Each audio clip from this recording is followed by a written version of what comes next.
Native Americans were inspired by African Americans who were fighting for their civil rights. Our people had a lot of discrimination problems too and wanted to do something about it. So in the early 1960s, we started lobbying to the government about equal opportunities for our people.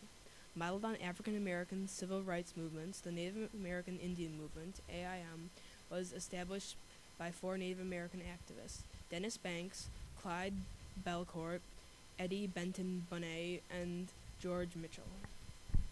From November 20th, 1969 to June 11th, 1971, more than 5,600 members of our tribe, the Sioux, occupied Alcatraz, a deserted island in the San Francisco Bay. We made many attempts to take the island, and although we were not very successful, our attempts did change the way the U.S. government treated us. Our first attempt to take the jail was on March 8th, 1964, just a year after the federal jail on the island closed. We claimed that any surplus federal land was ours, due to the Fort Laramie Treaty of 1868.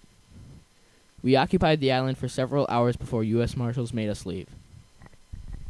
5 years later, we were just as unhappy. In San Francisco, when the Indian Center, an aid to Native Americans, burned down, Native Americans proposed building a new one on Alcatraz. However, the government didn't like this idea and denied us of our center, so we went to Alcatraz and demanded that our Indian Center be built. On November 9th, 1969, hundreds of Native Americans gathered on the pier and demanded that the center be built. We mocked the sale of New York by offering the government $24 worth of cloth and beads for the land. The Coast Guard later removed us. A week later, 89 Native Americans from over 20 tribes, including our tribe, gathered on Alcatraz, this time here to stay. We set up a small government and assigned different roles to each person, such as a cook, a janitor, a babysitter, and so on. We even had a radio station called Radio Free Alcatraz, which we used to broadcast information about what we were doing across the country.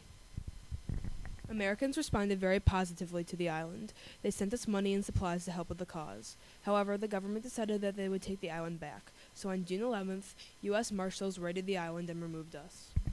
The Native Americans were upset that they never did get the land, but they did succeed in making their voices heard. Historian Vine Deloria said, "Alcatraz was a big enough symbol that for the first time this century, Indians were taken seriously."